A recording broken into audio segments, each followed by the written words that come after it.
بسم الله الرحمن الرحيم الحمد لله نحمده ونستعينه ونؤمن به ونتوكل عليه ونعوذ بالله من شرور أنفسنا ومن سيئات أعمالنا من يهده الله فلا مضل له ومن يضلله فلا هادي له أشهد أن لا إله إلا الله وأشهد أن محمدا عبده ورسوله أرسله بالهدى ودين الحق ليظهره على الدين كله ولو كره المشركون اللهم صل على محمد وعلى آل محمد كما صليت على إبراهيم وعلى آل إبراهيم اللهم بارك على محمد وعلى آل محمد كما باركت على إبراهيم وعلى آل إبراهيم إنك حميد مجيد أما بعد فإن خير الكلام كلام الله وخير الهدي هدي محمد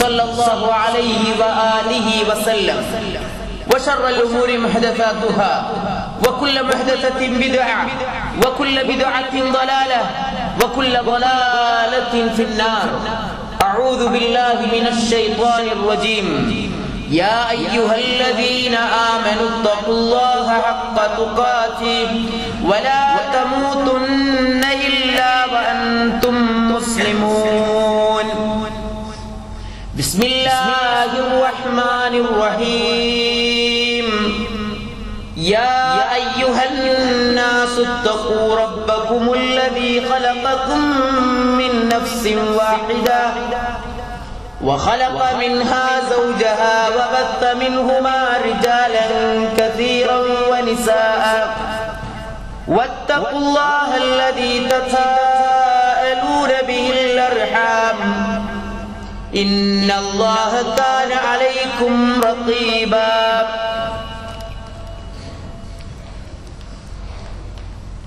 رب اشرح لي صدري ويسر لي أمري واحلل عقدة من لساني يفقهوا قولي ബഹുമാന്യരായ സത്യവിശ്വാസികളെ സത്യവിശ്വാസിനികളെ, അല്ലാഹുവിന്റെ നിയമങ്ങളും നിർദ്ദേശങ്ങളും അറിഞ്ഞും അംഗീകരിച്ചും അനുധാവനം ചെയ്തും മുസ്ലിമും മുഅ്മിനും മുത്തഖിയുമായി ജീവിച്ചു മരിക്കാൻ പരിശ്രമിക്കണമെന്ന് എന്നെയും നിങ്ങളെയും ആമുഖമായി ഉപദേശിക്കുകയാണ്. അല്ലാഹു നമുക്കെല്ലാവർക്കും അതിന് തൗഫീഖ് നൽകുമാറാകട്ടെ.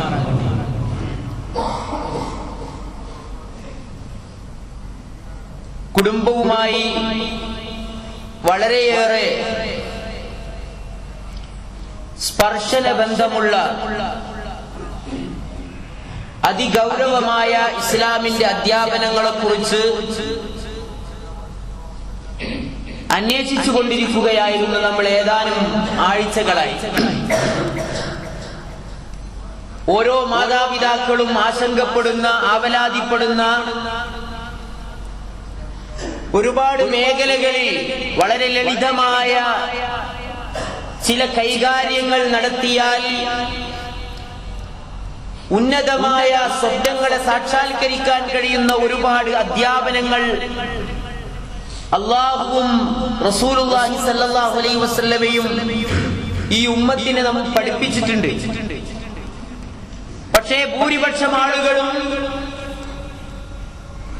ഇത്തരം മതപരമായ അടിസ്ഥാന കാര്യങ്ങളിൽ അല്ലെങ്കിൽ ജീവൽഗന്ധിയായ കാര്യങ്ങളിൽ മതത്തിന്റെ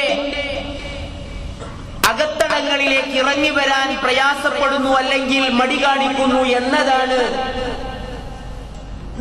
മുസ്ലിം സമൂഹം എന്ന ഒരു നല്ല പുറംചട്ടയിൽ നിന്നിട്ട് പോലും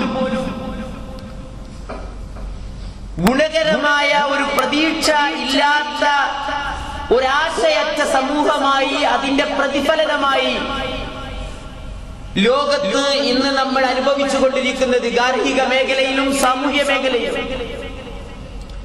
ഇവിടെയാണ് എങ്ങനെയാണ് ചെറുപ്പത്തിൽ തന്നെ അതിന് അനിവാര്യമായ നടപടിക്രമങ്ങൾ എന്തൊക്കെയാണ് മാതാപിതാക്കൾ എടുക്കേണ്ടത് എന്നതിനെ കുറിച്ച് മാതൃകാപരമായ ഒരുപാട് പ്രായോഗിക അധ്യാപനങ്ങൾ ഈ രംഗത്ത് നമുക്ക് പഠിക്കാറുണ്ട് എന്നതാണ് കഴിഞ്ഞ 3-4 ഖുതുബകളിൽ നമ്മൾ പരാമർശിച്ച ആയത്തുകളുടെയും ഹദീസുകളുടെയും വെളിച്ചത്തിൽ നമുക്ക് മനസ്സിലായത്.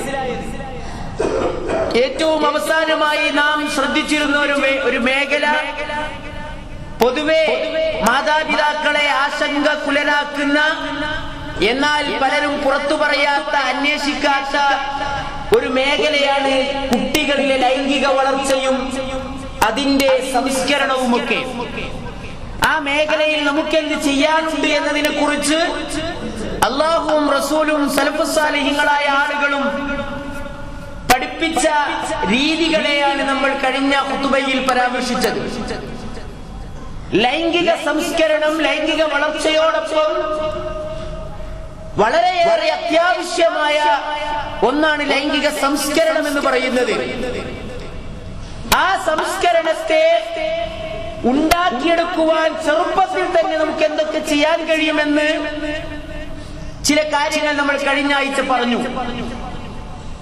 എന്നാൽ ഇതിൽ അതിപ്രധാനമായ, എന്നാൽ അല്പമൊരു സമൂഹത്തോട് പൊരുതി നേടേണ്ട ഒരു മേഖലയാണ് ഇന്ന് നമുക്ക് സംസാരിക്കാനുള്ളത്, അഥവാ ഇസ്ലാം മുന്നോട്ട് വെക്കുന്നത്. ലൈംഗിക സംസ്കരണം, ലൈംഗികത എന്ന് പറയുന്നത് അല്ലാഹു സുബ്ഹാനഹു വ തആല എല്ലാ ജീവികളിലെന്ന പോലെ തന്നെ മനുഷ്യരിലും നിക്ഷേപിച്ച അതിമഹത്തായ ഒരു അനുഗ്രഹമാണ്. ഈ ജീവിതത്തിന്റെ മുന്നോട്ടുള്ള ഗമനത്തിന് മനുഷ്യനെ പ്രോത്സാഹിപ്പിക്കുകയും പ്രേരിപ്പിക്കുകയും ആഗ്രഹിപ്പിക്കുകയും മോഹിപ്പിക്കുകയും ചെയ്യാൻ അനിവാര്യമായ ഒരു പ്രതിഭാസം എന്ന നിലയിൽ അല്ലാഹു നിക്ഷേപിച്ചതാണ്. അത് മനുഷ്യന്റെ ശാരീരികവും മാനസികവുമായ ആവശ്യമാകുന്നു എന്ന് എല്ലാ ആളുകൾക്കും അറിയാം. അല്ലാഹു അത് മനസ്സിലാക്കുന്നുണ്ട്. അല്ലാഹുവിനെ പോലെ അറിയുന്ന ഒരാളും മനുഷ്യന്റെ ആവശ്യങ്ങളെ കുറിച്ച് ലോകത്തൊരു ശാസ്ത്രജ്ഞനുമില്ല, ഒരു മനഃശാസ്ത്രജ്ഞനുമില്ല, ഒരു സാമൂഹ്യ ശാസ്ത്രജ്ഞനുമില്ല, ഒരു മെഡിക്കൽ വിദഗ്ധനും ഈ ലോകത്തിലില്ല. അല്ലാഹുവിനെ പോലെ മനുഷ്യന്റെ എല്ലാ ആവശ്യങ്ങളെ കുറിച്ചും അറിയാവുന്ന ഒരാളും ഈ പ്രപഞ്ചത്തിലില്ല. അലാ യഅലമു മൻ ഖലഖ വഹുവൽ ലതീഫുൽ ഖബീർ. അലാ, അറിയുക നിങ്ങൾ, യഅലമു മൻ ഖലഖ വഹുവൽ ലതീഫുൽ ഖബീർ. ആരാണോ സൃഷ്ടിപ്പ് നടത്തിയത്, ഡിസൈൻ ചെയ്തത് ആരാണ്, ആരാണ് അത് ഇൻസ്റ്റാൾ ചെയ്തത്, അതാരാണ് തർക്കീബ് ചെയ്തത്, അവനാകുന്നു അലാ യഅലം, അവനാണ് ഏറ്റവും നന്നായി അറിയുന്നവൻ. അലാ യഅലമു മൻ ഖലഖ വഹുവൽ ലതീഫുൽ ഖബീർ. അവൻ എല്ലാ കാര്യങ്ങളെ കുറിച്ചും വളരെ സൂക്ഷ്മമായി അറിയുന്നവനാണ്. അപ്പൊ സൃഷ്ടിച്ച, പാകപ്പെടുത്തിയ, സംവിധാനിച്ച എഞ്ചിനീയർ ആ അല്ലാഹുവിനാണ് മനുഷ്യന്റെ സകല മേഖലകളിലെയും ഏറ്റവ്യത്യാസങ്ങളെ കുറിച്ചും അതേപോലെ തന്നെ ലിമിറ്റുകളെ കുറിച്ചും ഒക്കെ അറിയുക. ആ അല്ലാഹു സുബ്ഹാനഹു വ തആലയാണ് മനുഷ്യനിൽ ലൈംഗികമായ വളർച്ച ഒരു നിശ്ചിത കാലത്തിന് ശേഷം മാത്രം പ്രകടമാകുന്ന ഒരു സംവിധാനം ഉണ്ടാക്കിയത്. ഇത് പ്രകടമാകുന്നത് വരെയുള്ള സ്റ്റെപ്പുകളിലാണ് കാര്യമായി മാതാപിതാക്കൾക്ക് പങ്കുള്ളത്, അതല്ലെങ്കിൽ സമൂഹത്തിലെ ഗുരുനാഥന്മാർക്കും മാർഗദർശികൾക്കും ഒക്കെ പങ്കുള്ളത്. അവിടുന്ന് അങ്ങോട്ട് വൈയക്തികമായ നിയന്ത്രണമാണ് വേണ്ടത്. എന്നാൽ അവിടെയും ഒരു ചെറിയ പങ്കാളിത്തം സ്വയം നേടുന്നതോടൊപ്പം മാതാപിതാക്കൾക്കുമുണ്ട്. ഇസ്ലാമികമായി ലൈംഗിക സംസ്കരണത്തിന് അതിപ്രധാനമായി ഇസ്ലാം മുന്നോട്ട് വെച്ച ഏറ്റവും അവസാനത്തെ പരിഹാരം, ആ പരിഹാരമാണ് അസ്ദിവാജുൽ മുബക്കിർ, നേരത്തെയുള്ള വിവാഹം. ഇന്നത് പറയുമ്പോ ആളുകൾക്ക് വളരെ പേടിയാണ്. വിവാഹം എന്ന് പറയുന്നത് എന്താണ് എന്ന് സമൂഹം എവിടെ നിൽക്കുന്നുവോ അവിടുന്ന് അപ്പുറത്തേക്ക് ചിന്തിക്കുവാൻ മുസ്ലിം സമുദായവും പോലും റെഡിയല്ല. കാരണം നാടോടുമ്പോൾ നടുക്കോടാൻ വ്യഗ്രതപ്പെട്ടുകൊണ്ടിരിക്കുകയാണ് നമ്മൾ. എവിടെയെങ്കിലും വിവാഹത്തെ കുറിച്ചോ വിവാഹപ്രായത്തെ കുറിച്ചോ പറഞ്ഞാൽ കാള പറ്റൂ എന്ന് കേൾക്കുമ്പോഴേക്കും കയറെടുക്കാൻ താല്പര്യപ്പെട്ടു നിൽക്കുകയാണ് നമ്മളുടെ യുവ സംഘടനകൾ പോലും. എന്താണ് പറഞ്ഞത്, എന്തിനാണ് പറഞ്ഞത്, എവിടെയാണ് പറഞ്ഞത്, ആരോടാണ് പറഞ്ഞത്, പറയേണ്ടത് എന്നൊന്നും കേൾക്കുവാൻ നേരമില്ലാതെ കമ്മ്യൂണിസ്റ്റുകാരുടെ മുമ്പിൽ ഒരടി മുമ്പിൽ ഞങ്ങളെത്തണമെന്ന് വ്യഗ്രതപ്പെടുന്നത് പോലെയാണ് പല മുസ്ലിം യുവ സംഘടനകളുടെയും ഒക്കെ ചില നേരത്തെ പ്രതികരണങ്ങൾ കേട്ടാൽ മനസ്സിലാവുക. എന്നാൽ എന്താണ് ഇസ്ലാമിലെ വിവാഹം? എന്തിനാണ് ഇസ്ലാം വിവാഹം മുന്നോട്ട് വെച്ചത്? ഇന്ന് സമൂഹ വിവാഹം എന്ന പ്രതിഭാസത്തെ നോക്കിക്കാണുന്നതിന്റെ ലക്ഷ്യവും ഒരു മുസ്ലിമിന്റെ വ്യക്തി ജീവിതത്തിലെ വിവാഹം എന്ന താല്പര്യത്തിന്റെ ലക്ഷ്യവും രണ്ടും ഒരേ സ്കെയിലിൽ നിൽക്കുന്നതാണോ? ആണെങ്കിൽ സമൂഹത്തോടൊപ്പം തന്നെയാണ് നമ്മൾ വേണ്ടത്.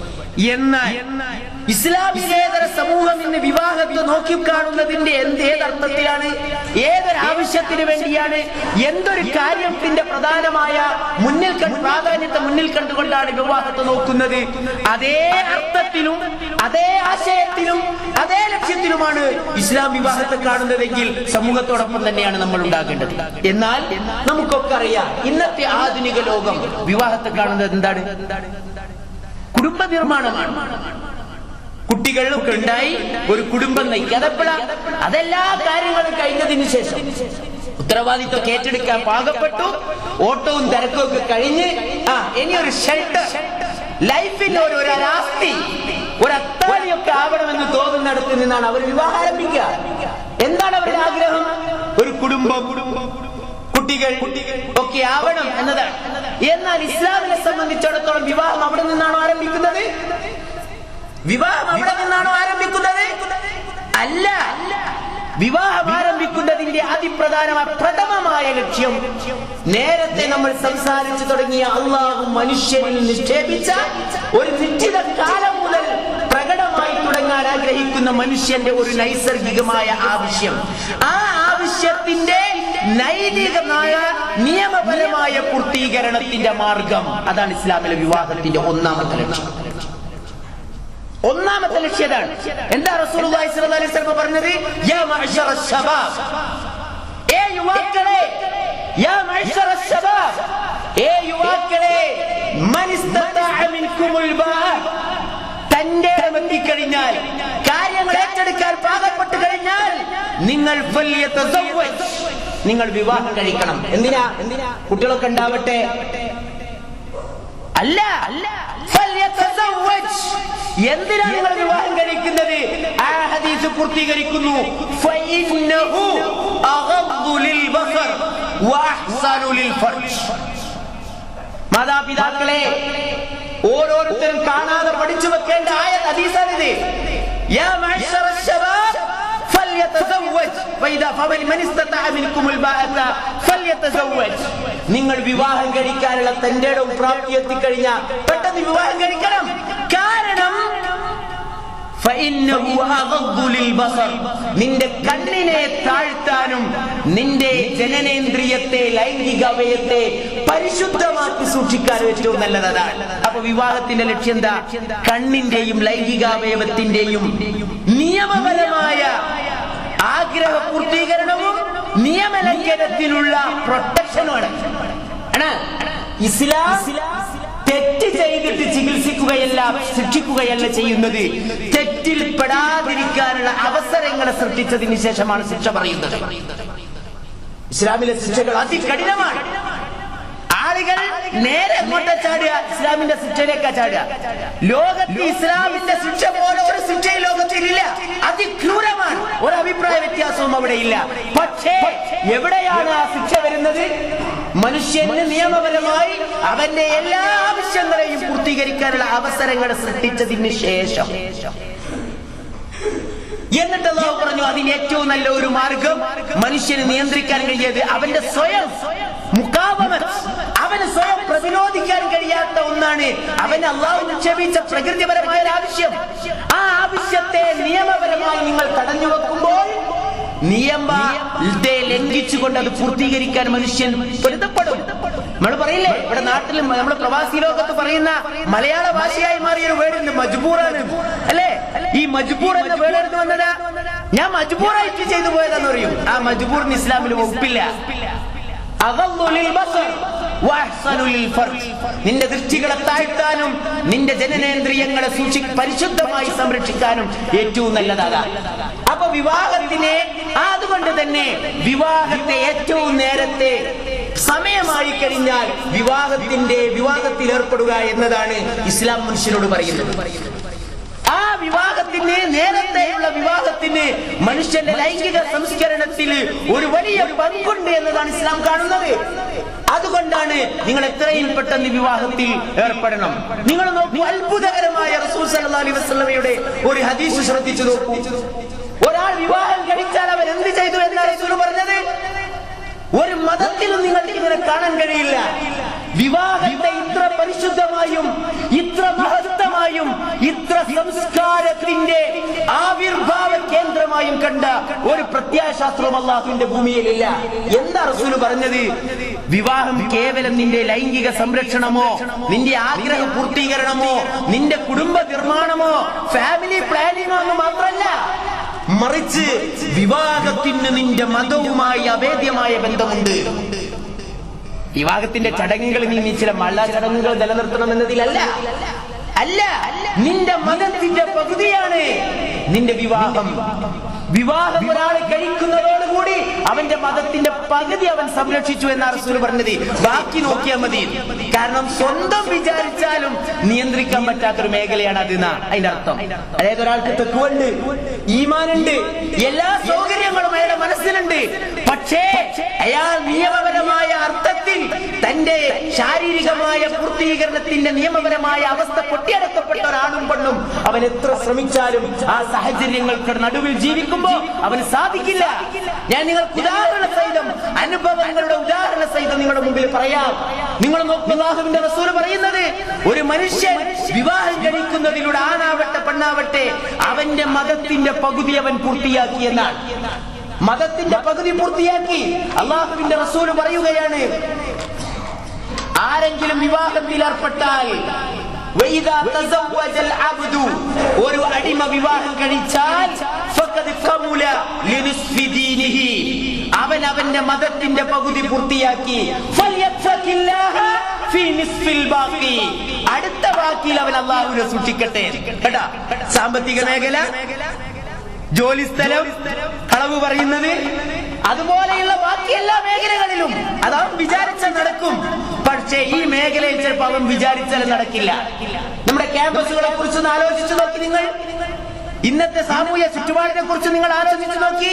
ഇന്ന് വിവാഹേതര ലൈംഗിക ബന്ധം അതൊരു പാപമായി കാണാത്ത ഒരവസ്ഥയിലേക്ക് കടന്നു വന്നിരിക്കുന്നു. എവിടെയാണ് ഇന്ത്യൻ ജനാധിപത്യത്തിൽ പോലും വിവാഹേതര ലൈംഗിക ബന്ധത്തെ പ്രോത്സാഹിപ്പിക്കുന്നതാണ് ആനുകാലികങ്ങളിൽ 99%. 99% ആനുകാലിക പ്രസിദ്ധീകരണങ്ങളിലെയും ലേഖനങ്ങളും സാമൂഹ്യ ചർച്ചകളും വിവാഹേതര ലൈംഗിക ബന്ധം ഒരു സ്വാഭാവികമായി നടക്കുന്ന ഒരു കാര്യം മാത്രമാണ്. അതിന് മതത്തിന്റെ വേലിക്കെട്ടുകൾ ആവശ്യമില്ലെന്ന് പഠിപ്പിക്കാനുള്ളത്. അങ്ങനത്തെ പ്രസിദ്ധീകരണങ്ങൾക്ക് എല്ലാവിധ പെർമിഷനുകളും നമ്മുടെ കേരളം പോലും നൽകുന്നു. എന്നാൽ മനുഷ്യന് ധാർമ്മികമായ ചിട്ടകൾ പഠിപ്പിക്കുന്ന ചാനലുകൾക്കോ പ്രസിദ്ധീകരണങ്ങൾക്കോ നിയമത്തിന്റെ ഭീഷണിയാണ് 24 hours. നമ്മൾ പഠിക്കണം. എന്നാൽ നമ്മുടെ ക്യാമ്പസുകൾ എന്നെന്താ? പല പ്രൈവറ്റ് ക്യാമ്പസുകളും കുട്ടികളെ, രക്ഷിതാക്കളെ ആകർഷിക്കുന്നത് പോലും സ്ത്രീ പുരുഷ സ്വാതന്ത്ര്യത്തിന്റെ വേലിക്കെട്ടുകളില്ലായ്മയെ പ്രകടിപ്പിച്ചുകൊണ്ടാണ്. ക്യാമ്പസുകൾ എന്താ? ഒരു യുവാവ്, ഒരു യുവതി ദീനിയായി ഈമാനികമായി വളർത്തപ്പെട്ട ഒരു യുവതിക്കോ ഒരു യുവാവിനോ പോലും പിടിച്ചു നിൽക്കാൻ കഴിയാത്തതാണ് നമ്മുടെ ക്യാമ്പസുകൾ. എനിക്ക് ഓർമ്മയുണ്ട്, ഈ അടുത്ത് വളരെ ഈമാനികമായി, വളരെ ഈമാൻ ഉള്ളിൽ കയറിയ ഒരു ചെറുപ്പക്കാരൻ, ഒരു വിദ്യാർത്ഥി, അള്ളാഹുവിനെ സൂക്ഷിക്കുന്നതിൽ വളരെയേറെ സൂക്ഷ്മത പാലിക്കാൻ കഴിവുള്ള ഒരു വിദ്യാർത്ഥി, അവൻ കേരളത്തിന് പുറത്തുള്ള ഒരു മെഡിക്കൽ കോളേജ് ക്യാമ്പസിൽ അവനെ കോഴ്സിന് കൊണ്ട് ചേർത്തു. ആദ്യത്തെ ഒരു വർഷം പൂർത്തിയാക്കി വന്നിട്ട് ആ ക്യാമ്പസിലെ അനുഭവങ്ങളെ കുറിച്ച് പറഞ്ഞിട്ട് രക്ഷിതാക്കളോട് ആദ്യം ആവശ്യപ്പെട്ടത് എന്താണെന്ന് കേട്ടാൽ, ഒരു പക്ഷെ നിങ്ങളൊക്കെ മൂക്കത്ത് കൈവെക്കും. എന്തായിരിക്കും? ഒരു മെഡിക്കൽ കോളേജിലെ 1ാമത്തെ വർഷം പൂർത്തിയാക്കി വരുന്ന ഒരു കുട്ടിക്ക് മാതാപിതാക്കളോട് ആവശ്യപ്പെടാനുണ്ടാവുക പലതുണ്ടാവും. എനിക്ക് അസ്ഥിക്കൂടം വേണം, എനിക്ക് മറ്റേ ടെലസ്കോപ്പ് വേണം, എനിക്ക് പുതിയ ലാപ്ടോപ്പ് വേണം, ടാബ് വേണം. ഒരുപാട് കാര്യങ്ങൾ അവന് അവിടെ കണ്ടത് പലതും അവന്റെ കയ്യിലില്ലാത്തതുണ്ടാവും. മറ്റൊരാളോട് ചോദിക്കാൻ മടിയുള്ളത്, ഷെയർ ചെയ്യാൻ ഇഷ്ടമില്ലാത്തത്. പണക്കാരാകുമ്പോൾ പ്രത്യേകിച്ച് ഷെയർ ചെയ്യാൻ ഇഷ്ടമുണ്ടാവില്ല, ചോദിക്കാൻ മടിക്കും. അവൻ വന്ന് പറഞ്ഞത് എന്താണെന്നറിയോ? മാതാപിതാക്കളോട്, ഉപ്പ ഉമ്മ, എനിക്ക് വേഗം നിങ്ങളൊരു വിവാഹത്തെ കുറിച്ച് ആലോചിച്ചോളി, പെണ്ണിനെ തെരഞ്ഞോളി. ഞാൻ വിചാരിച്ചാൽ പോലും എനിക്ക് നിയന്ത്രിക്കാൻ കഴിയാത്തതാണ്. പെൺകുട്ടികൾ പോലും ഹോസ്റ്റലിൽ മടിയിൽ വന്ന് ഇങ്ങോട്ട് വന്ന് കുത്തിരിക്കുന്ന ചുറ്റുപാടാണ് ക്യാമ്പസുകളിലുള്ളത്. അതുകൊണ്ട് എനിക്ക് എന്റെ മതത്തെ സംരക്ഷിക്കണമെങ്കിൽ നിങ്ങൾ എനിക്കൊരു വിവാഹത്തെ കുറിച്ച് ആലോചിച്ചോളൂ. അടുത്ത പ്രാവശ്യം വരുമ്പോഴേക്ക് എന്താ കാരണം? അതാണ് റസൂലുള്ളാഹി സ്വല്ലല്ലാഹു അലൈഹി വസല്ലം പറഞ്ഞത്, ഫമൻ ഇദാ തസവ്വജൽ അബ്ദു ഫഖദ് കമുല നിസ്ഫുൽ ദീൻ. മതത്തിന്റെ പകുതി അവൻ സംരക്ഷിച്ചു. ഫൽയഫ്തഖി അൻനിസ്ഫുൽ ബാഖി ഫിൽഇത്തഖില്ലാഹ ഫിൻനിസ്ഫുൽ ബാഖി. മറ്റ് ബാക്കിയുള്ള കാര്യം അവൻ ശ്രദ്ധിക്കട്ടെ. അപ്പോൾ വിവാഹത്തെ കുറിച്ച് ഏറ്റവും നേരത്തെ പരമാവധി, അതിനൊരു പ്രത്യേക സമയമൊന്നും പറയുന്നില്ല. നബി സല്ലല്ലാഹു അലൈഹി വസല്ലമയുടെ മകൾ ഫാത്തിമയെ റസൂലുള്ളാഹി സ്വല്ലല്ലാഹു അലൈഹി വസല്ലം അലിക്ക് കല്യാണം കഴിച്ചു കൊടുത്തപ്പോ 15 വയസ്സാണുള്ളത്. വിവാഹത്തിനൊരാണും വിവാഹത്തിനൊരു പെണ്ണും എപ്പോൾ പാകപ്പെടുമെന്നത് ഡേറ്റ് ഓഫ് ബർത്ത് അല്ല തീരുമാനിക്കുന്നത്. നിങ്ങൾ ചിന്തിച്ചു നോക്കി, ശരീരത്തിന്റെ മുഴുവൻ ഘടകങ്ങളെ കുറിച്ചും ആഴമായി അറിയുന്ന വൈദ്യശാസ്ത്ര വിദഗ്ധന്മാരും മനസ്സിന്റെ ആകലതകളെ കുറിച്ച് വളരെ വളരെ ആഴത്തിൽ പഠിച്ച മനഃശാസ്ത്രജ്ഞന്മാർ പോലും പൊട്ടംകളി കളിക്കുന്നു ഈ രംഗത്ത് വരുമ്പോ. അവര് ഡേറ്റ് ഓഫ് ബർത്ത് ആണ് തീരുമാനിക്കുന്നത്. ഒരു പെൺകുട്ടി എപ്പോഴാണ് വൈവാഹിക ജീവിതത്തിന് അല്ലെങ്കിൽ ഗർഭധാരണത്തിന് പാകപ്പെടുക എന്നത് ഏതൊരു വൈദ്യശാസ്ത്ര ഒരു മെഡിക്കൽ ഡോക്ടർക്ക് അറിഞ്ഞുകൂടാത്തത്? അത് ഡേറ്റ് ഓഫ് ബർത്തിനനുസരിച്ചാ? ഒരു പുരുഷൻ എപ്പോഴാണ് ഒരു കുടുംബത്തിന്റെ കടിഞ്ഞാൻ പിടിക്കാൻ പാകപ്പെടുക എന്നത് അത് മെഡിക്കൽ ഒരു ഡേറ്റ് ഓഫ് ബർത്തിനനുസരിച്ചാ? ആണിന്റേത് പോരാ പെണ്ണിന്, പെണ്ണിന്റേത് പോരാ ആണിന്. രണ്ടിനും ഇസ്ലാം ഓരോ നിശ്ചയം വെച്ചിട്ടുണ്ട്. അള്ളാഹു അതിനൊരു തീരുമാനം വെച്ചിട്ടുണ്ട്. ഒരു പെൺകുട്ടിയെ സംബന്ധിച്ചിടത്തോളം ആ പെൺകുട്ടി പിന്നെ ആ പെൺകുട്ടിയിൽ ആ കുട്ടിക്ക് പ്രായപൂർത്തിയാകുന്നതിന്റെ അടയാളം എന്താണെന്ന് മെഡിക്കൽ ബുക്കുകളിൽ പഠിപ്പിക്കുന്ന അതേ ആണും പെണ്ണുമായ ഡോക്ടർമാരാണ് ഇത് പറയുമ്പോ 18 വയസ്സിന്റെയും 20 വയസ്സിന്റെയും കഥ പറയുന്നത്. എപ്പോഴാണ് ഒരു പെൺകുട്ടിയിൽ ഇത് പ്രത്യക്ഷപ്പെടൽ? അതിന്റെ അർത്ഥം എന്താ? എപ്പോഴാണ് ഒരു കുട്ടിക്ക് പിന്നെ പിരീഡ് ഉണ്ടാകുന്നത്? ആ വരുന്ന രക്തം എവിടെ നിന്നാ വരുന്നത്? എന്താണ് അവിടെ ഗർഭപാത്രത്തിൽ നടക്കുന്നത്? ഒരുങ്ങി നിൽക്കുകയാണ്. ബീജത്തെ സ്വീകരിക്കുവാൻ, അണ്ടത്തെ സ്വീകരിക്കുവാൻ ഒരുങ്ങി അണിഞ്ഞൊരുങ്ങി നിൽക്കുന്നിടത്ത് അവിടെ അതെത്തിപ്പെടാത്തപ്പോ അവർ പിണങ്ങി ചൊടിച്ച് അവർ പുറത്തു പോവുകയല്ലേ? ആ ഡെക്കറേഷൻ മുഴുവനും അയച്ചിട്ടാടുകയല്ലേ? അത് ഇതൊക്കെ അറിയാത്തവരാണോ? അപ്പോ ഒരു പെൺകുട്ടിയെ എപ്പോൾ വിവാഹത്തിന് പറ്റുമെന്ന് ആ മാതാപിതാക്കൾക്കറിയാം, ആ പെൺകുട്ടിക്കറിയാം. അത് ഡേറ്റ് ഓഫ് ബർത്ത് അല്ല. ഇനി നമ്മുടെ നാട്ടിൽ ഒരു 18 വയസ്സിന്റെ ഒരു വിവാദം ഉണ്ടായിരുന്നു. ഇതൊക്കെ കേട്ടാൽ തോന്നുക ലോകം മുഴുവനും 25 വയസ്സിലാണ് പെൺകുട്ടികൾക്ക് വിവാഹപ്രായം എല്ലാ ഭരണഘടനയും നിശ്ചയിച്ചത്. പക്ഷേ മുസ്ലിംകൾ ഏറ്റവും കൂടുതൽ ജീവിക്കുന്ന രണ്ടാമത്തെ രാജ്യമായ ഇന്ത്യ ആയതുകൊണ്ട് മുസ്ലിംകളോട് ഗവൺമെന്റും ഇന്ത്യൻ സമൂഹം കാണിച്ച കാരുണ്യാണ് 18 വയസ്സിലെങ്കിലും മിനിമം വിവാഹപ്രായം, മിനിമം 18 വയസ്സെങ്കിലും മതി എന്ന് കുറച്ചു കൊടുത്തത് ഇന്ത്യയിലെ വലിയ കാരുണ്യാണെന്ന ആളുകളുടെ വിചാരം. നമ്മുടെ കമ്മ്യൂണിസ്റ്റുകാരുടെയും പിന്നെ പച്ച മതേതരക്കാരുടെയും ഒക്കെ വഗ്വാദങ്ങൾ കേട്ടാൽ തോന്നും 18 വയസ്സ് എന്ന് പറഞ്ഞാൽ ഏറ്റവും ലോകത്തെ എല്ലാ ഭരണഘടനയിലും ഒഴിവാക്കി ഇന്ത്യയിൽ മുസ്ലിങ്ങൾക്ക് വേണ്ടി അതെന്നെ പഠിപ്പിക്കാനൊന്നും തയ്യാറില്ലാത്ത, വിദ്യാഭ്യാസത്തോടൊന്നും താല്പര്യമില്ലാത്ത ഒരു സമുദായം എന്ന നിലയ്ക്ക് അവർക്ക് കുറച്ചു കൊടുത്താനാ. നിങ്ങൾ ഇന്റർനെറ്റ് എടുത്തൊന്ന് തപ്പി ലോകത്ത് ഓരോ രാജ്യത്തിലെയും ഏറ്റവും മിനിമം വിവാഹപ്രായം എത്രയാ? അമേരിക്കയിൽ എത്രയാ? തൊട്ടടുത്ത നേപ്പാളിൽ എത്രയാ? ചൈനയിൽ എത്രയാ? റഷ്യയിൽ എത്രയാ? ഓസ്ട്രേലിയയിൽ എത്രയാ?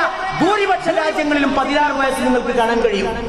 16 വയസ്സ്. ഇനി അതിലും വലിയൊരു ഞാൻ ഇതെന്തിനാ പറയുന്നതെന്ന് ചോദിച്ചാൽ ഇതൊക്കെ വായിക്കുമ്പോൾ നമ്മൾ ആളുകൾക്കും തോന്നും മോശാട്ടോ, അവനൊന്നും ഒക്കെ പറയില്ല, 18 വയസ്സ് കുറക്കണമെന്നൊന്നും പറഞ്ഞുവിടരുത്, മറ്റുള്ളവർ നമ്മുടെ തലയിൽ കയറും, അതൊക്കെ മോശം. അപ്പോൾ വിദ്യാഭ്യാസമൊക്കെയുള്ള കാലഘട്ടമല്ലേ, വിദ്യാഭ്യാസമൊക്കെയുള്ള കാലഘട്ടമല്ലേ?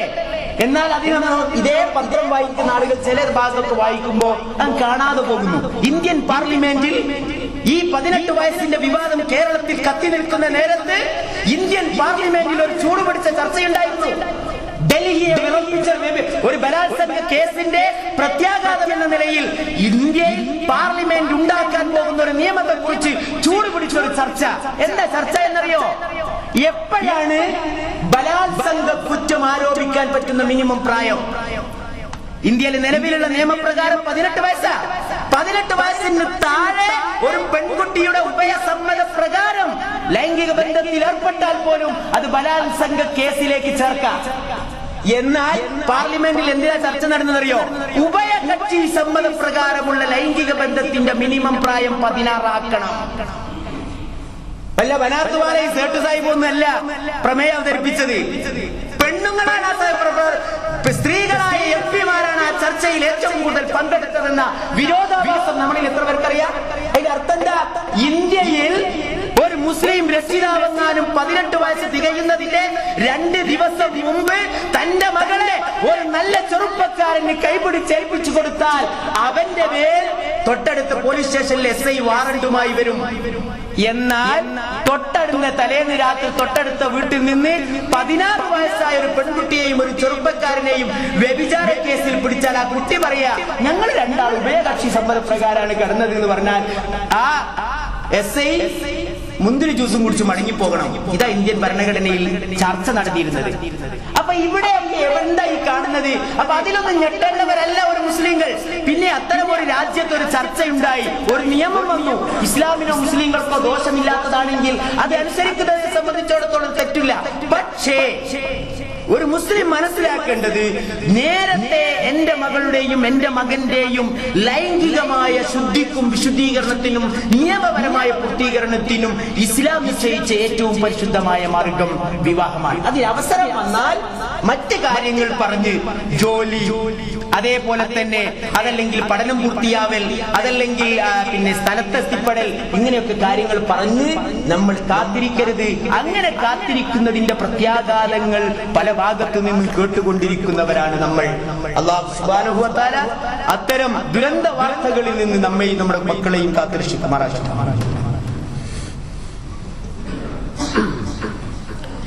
അൽഹംദുലില്ലാഹ് الذي هدانا لهذا وما كنا لنهتدي لولا أن هدانا الله.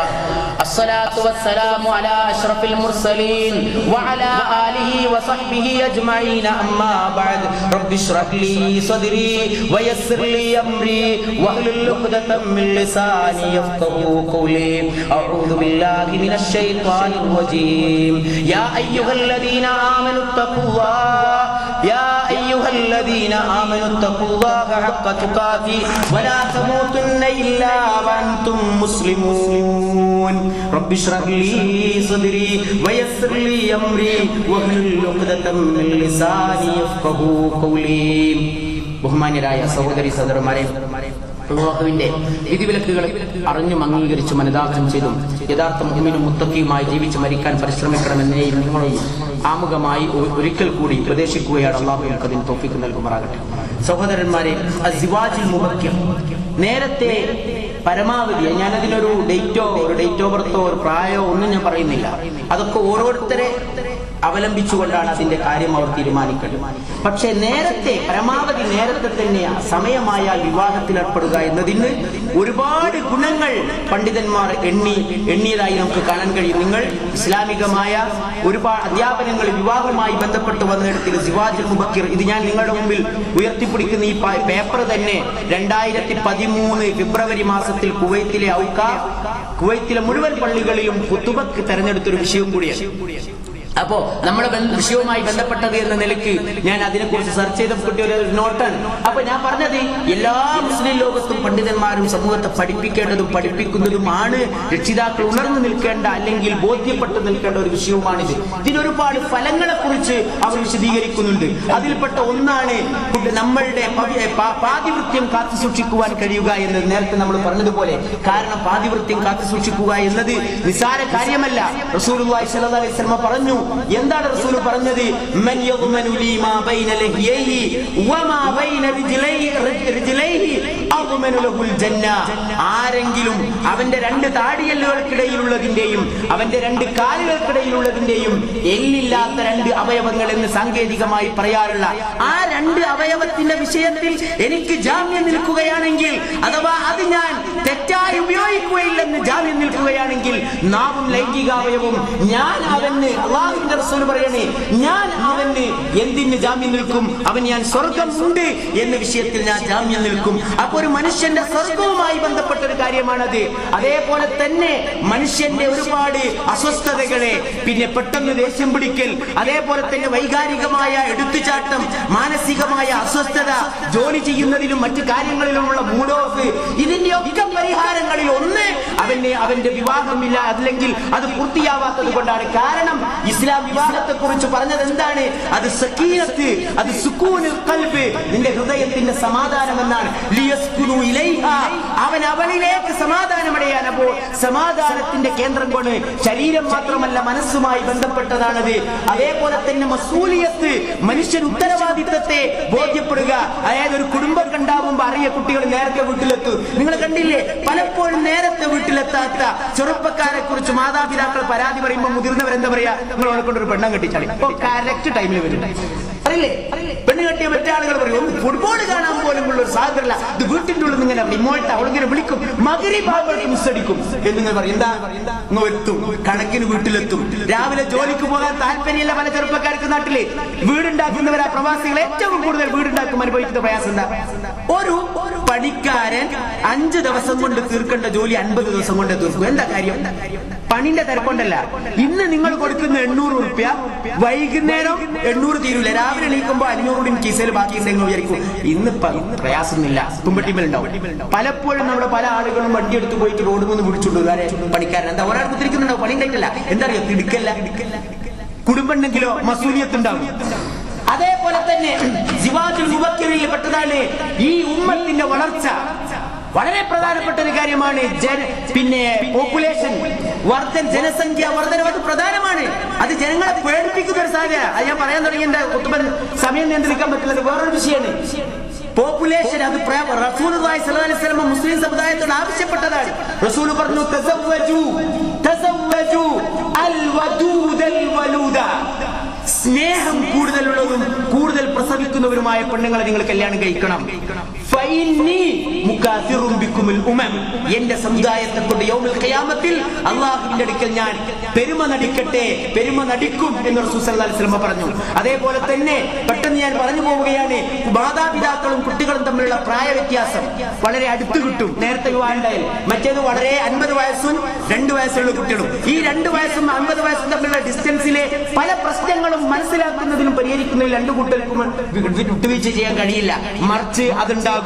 അതേപോലെ തന്നെയാണ് ജീവിതത്തെ കുറിച്ചുള്ള വീക്ഷണം മാറും.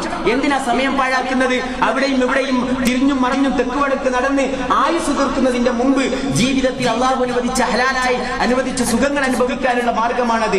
അതേപോലെ തന്നെ തക്വീർ ഉസ്റത്തിൻ കബീറ ഫി ഫത്രത്തിൻ യസീറ, ചെറിയ കാലം കൊണ്ട് വലിയ ഉസ്റത്തുണ്ടാകും, വലിയ കുടുംബം ഉണ്ടാകും. കുട്ടികളായി, പേരക്കുട്ടികളായി, അവരുടെ ഭർത്താവിന്റെയും ഭാര്യന്റെയും കുടുംബങ്ങൾ തമ്മിലുള്ള ബന്ധം, അങ്ങനെ കുടുംബത്തിന്റെ വൃത്തം വർദ്ധിപ്പിക്കാൻ കഴിയും. അല്ലാഹു സുബ്ഹാനഹു വ തആല എന്താ പറഞ്ഞത്? വല്ലാഹു ജഅല ലക്കും മിൻ അൻഫുസികും അസ്വാജ വജഅല ലക്കും മിൻ അസ്വാജികും ബനീന വഹഫദതൻ വറസഖക്കും മിൻ അത്വയ്യിബാതി അഫബാതിൽ യുമിനൂന വബിനിഅമത്തില്ലാഹി യക്ഫുറൂൻ. അല്ലാഹു ആദത്രേ നിങ്ങൾ ഇണകളായി സൃഷ്ടിച്ചത്. അവൻ നിങ്ങളുടെ ഇണകളിൽ നിന്ന് നിങ്ങൾക്ക് കുട്ടികളും നിങ്ങൾക്ക് അതുപോലെ തന്നെ നിങ്ങൾക്ക് പേരക്കുട്ടികളെയും ഒക്കെ അല്ലാഹു ഉണ്ടാക്കി തന്നു. അവൻ നിങ്ങൾക്ക് നല്ലത് ഭക്ഷിപ്പിച്ചു. എന്നിട്ടും നിങ്ങൾ നിരർത്ഥകമായതിനെയാണോ വിശ്വസിക്കുന്നത്? അല്ലാഹുവിന്റെ സത്യത്തെ നിങ്ങൾ തള്ളിക്കളയുകയാണോ? എന്തൊരു ചോദ്യമാണത്. ആളുകൾ ഇപ്പോഴും വിചാരിക്കുന്നു വളരെ പ്രായം മൂത്തിട്ടേ കല്യാണം കഴിക്കാൻ പാടുള്ളൂ. കുട്ടികൾ പ്രസവിക്കുമ്പോ ഒരു 20-22 വയസ്സൊക്കെ ആകാതെ പ്രസവിച്ചാല് കുട്ടികൾ പ്രഷറും ഷുഗറും ഒക്കെ നിങ്ങൾ കണ്ടിട്ടില്ലേ എന്നൊക്കെ ചോദിക്കും. പ്രഷറും ഷുഗറും പ്രസവാനന്തരം മാത്രം. 5 വയസ്സുള്ള കുട്ടികൾക്ക് പ്രശ്നം. പിന്നെ നിങ്ങൾ ഇപ്പൊ കൊണ്ടുപോയി മുബാർക്ക് ഹോസ്പിറ്റലിൽ കുട്ടികളെ രക്തം എടുത്ത് പരിശോധിക്കുന്നതാണ്. എന്താ പരിശോധിച്ചത്? പ്രഷറും ഷുഗറും നോക്കിയതറിയും അല്ലേ? പിന്നെ പ്രസവാനന്തര മരണം, അത് പ്രായപൂർത്തി 18 വയസ്സിന് 20 വയസ്സിന് മുമ്പ് പ്രസവിച്ചതുകൊണ്ട് മാത്രം കുട്ടികൾ മരിക്കുന്നത്, അല്ലെ ഭാര്യ മരിക്കുന്നത്, എന്തെല്ലാം കാരണം കൊണ്ട്. എന്നാൽ അത് മാത്രം ഉയർത്തി കാണിക്കും. അതാണ്. അപ്പൊ അതല്ല, മറിച്ച് അല്ലാഹു സുബ്ഹാനഹു വ തആല നിങ്ങളുടെ കുടുംബവൃത്തത്തെ വർദ്ധിപ്പിക്കും. അതേപോലെ തന്നെ മുസ്ലിം സമുദായത്തിൽ കേൾക്കുന്ന ഏറ്റവും ദുരന്തമായ അതിക്രമങ്ങളുടെ, വ്യഭിചാരത്തിന്റെയും അതുപോലെയുള്ള കൊലപാതകങ്ങളുടെയും ഒക്കെ എണ്ണം കുറച്ചു കൊണ്ടുവരാൻ ഇത് സഹായിക്കും. വലാ തഖറബുസ്സിന, നിങ്ങൾ ഒരിക്കലും ഇന്നഹു കാന ഫാഹിശത്തൻ വസാഅ സബീല, വ്യഭിചാരത്തോട് നിങ്ങൾ അടുക്കരുത്. അപ്പൊ യുവാക്കൾക്കും യുവതികൾക്കും ഒക്കെ ന്യായമായ മാർഗങ്ങൾ ഉണ്ടാകുമ്പോൾ അവർ അന്യായമായ മാർഗങ്ങളെ തേടിപ്പോകുക വളരെ അപൂർവമായിരിക്കും. അതേപോലെ തന്നെ അവിവാഹിതകളായ സ്ത്രീകളുടെ ആധിക്യം കൊണ്ട് സമൂഹം അനുഭവിക്കുന്ന ത്യാഗങ്ങളിൽ നിന്നും പ്രത്യാഘാതങ്ങളിൽ നിന്നും മുസ്ലിം സമുദായത്തെ രക്ഷപ്പെടുത്താൻ അതുകൊണ്ട് സാധിക്കും. ഇങ്ങനെ ഒരുപാട് ഗുണങ്ങൾ അള്ളാഹുവിന്റെ ദീനിൽ സിവാജുൽ മുബക്കറിനെ കുറിച്ച് പറയുന്നുണ്ട്. നമ്മൾ ഈ വിഷയം എടുത്തു പറഞ്ഞത് കുട്ടികളിലെ ലൈംഗിക സംസ്കരണത്തിന് മാതാപിതാക്കളുടെ പങ്കിൽ ഏറ്റവും അവസാനമായ, എന്നാൽ അവർ പ്രായപൂർത്തിയായതിനു ശേഷം മാതാപിതാക്കളുടെ ഒരു തട്ടൂടുണ്ടായാൽ ഇത് നടക്കുള്ളൂ. അതുകൊണ്ടാണ് ഈ ഗണത്തിക്ക് ഇതെണ്ടിയത്. വിവാഹം എന്നൊക്കെ പറയുന്നത് സ്വന്തം കാര്യമാണ്. പ്രത്യേകിച്ച് പുരുഷനെ സംബന്ധിച്ചിടത്തോളം ആരുടെയും അനുവാദം ആവശ്യമില്ലാത്തൊരു കാര്യമാണ്. പക്ഷെ ഇന്ന് പണ്ടൊക്കെ കുട്ടികൾ ഒരു 15 വയസ്സ് വരെയൊക്കെ കഴിഞ്ഞാൽ പിന്നെ കുട്ടികളായിട്ട് സ്വന്തം വളരാ. എന്നാൽ ഇന്ന് ഗ്രാജുവേറ്റ് ആയി അവനാണെങ്കിൽ ഒന്ന് കയറ്റുന്നത് വരെ വാപ്പാന്റെയും ഉമ്മന്റെയും ചിറകിന്റെ ഒട്ട് തന്നെയല്ലേ നമ്മളൊക്കെ മക്കള്. അപ്പൊ കല്യാണത്തിന്റെ കാര്യം ഏകദേശം അങ്ങനെയൊക്കെ തന്നെയാണ്. അതുകൊണ്ട് ഈ വിഷയത്തിൽ കൂടി അവരെ രക്ഷപ്പെടുത്തണം. അല്ലാഹു സുബ്ഹാനഹു വ തആല ഹലാലായ മാർഗത്തിൽ ജീവിക്കുവാനും ഹലാലായ മാർഗത്തിൽ സമ്പാദിക്കുവാനും ഹലാലായിട്ടുള്ള മാർഗത്തിലായി കൊണ്ട് മരിക്കാനും നമുക്ക് നമ്മുടെ മക്കൾക്കും അല്ലാഹു തൗഫീഖ് നൽകുമാറാകട്ടെ.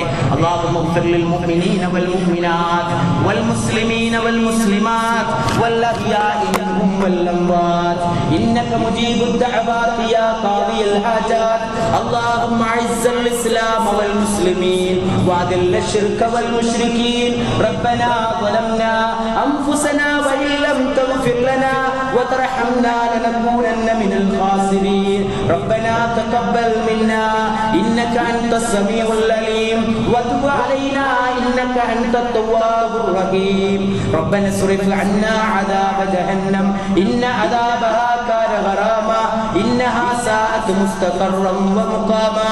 ربنا هب لنا من ازواجنا وذرياتنا قرة اعين واجعلنا للمتقين اماما. ربنا تقبل منا انك انت السميع العليم وتب علينا انك انت التواب الرحيم. واخر دعوانا الحمد لله رب العالمين. اقم الصلاة.